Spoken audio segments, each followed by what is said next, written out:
पहली शादी। मैं सुशीला, छोटे से शहर की एक लॉयर मिडिल क्लास परिवार की बेटी हूँ। मेरे पिताजी ने मुश्किल से हम 3 बहनों को बड़ा किया है। फिर परिवार पर दबाव होता है समाज का, शादी का, तो पिताजी ने मेरी शादी करा दी। शादी हुई। मेरे पति आनंद का घर भी छोटा था। वो भी छोटी सी एक प्राइवेट नौकरी करते थे।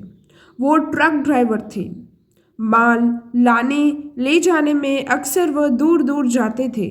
2-3 दिन तक घर से बाहर ही रहते थे। आनंद के माता पिता और एक बड़ी बहन थी।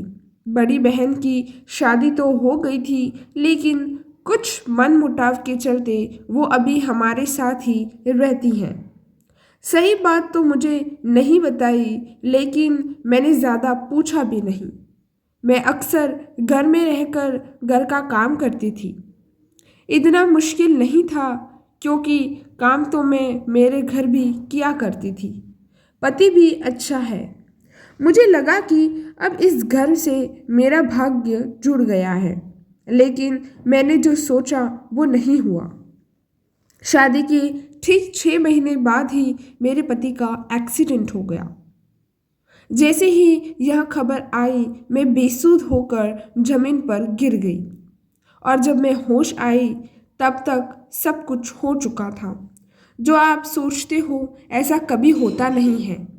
परिवार में एक ही बेटा और वो भी चल बसा, तो सोचो उस परिवार का क्या हो रहा होगा। मैं अभी भी उनके घर में थी, और जैसे कि होता है, ताने शुरू हो गए हैं कि मैं इस घर के लिए शुभ नहीं रही। मेरी क्या हालत है मैं बता नहीं सकती। आंसू रुकने का नाम नहीं लेते हैं। कुछ समय के बाद घर में खाने की समस्या होने लगी। उनके पिताजी की जो पेंशन आती है वो इतना नहीं हो पाता है, तो मुझे मेरे पियर वापस भेज दिया गया। मेरे माता पिता भी बहुत परेशान थे। एक बार मेरी शादी के बाद वो अब छोटी बहन की शादी के लिए रिश्ता ढूंढ रहे थे, लेकिन अब घर में वापस मेरी शादी की बात होने लगी है, मेरी दूसरी शादी की। मेरे मन में सवाल कई आए कि क्यों अब मुझे शादी करना है? क्या मैं अकेले नहीं रह सकती? आखिर क्यों मेरे माता पिता मेरी फिर से शादी कराने की बात कर रहे हैं? इतनी तो मैं काबिल हूँ कि अपना पेट भर सकती हूँ।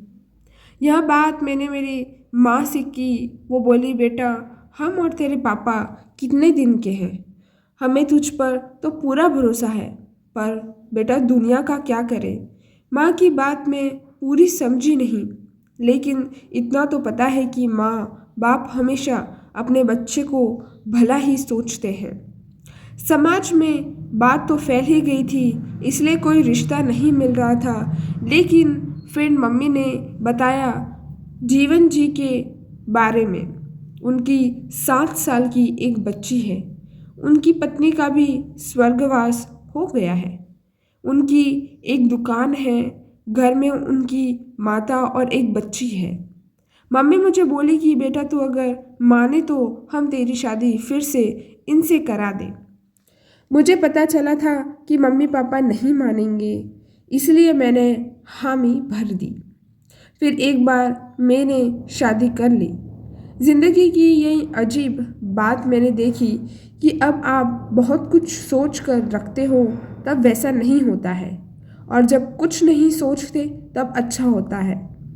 मैंने भी सोच लिया कि मेरी ज़िंदगी में खुशी आएगी नहीं।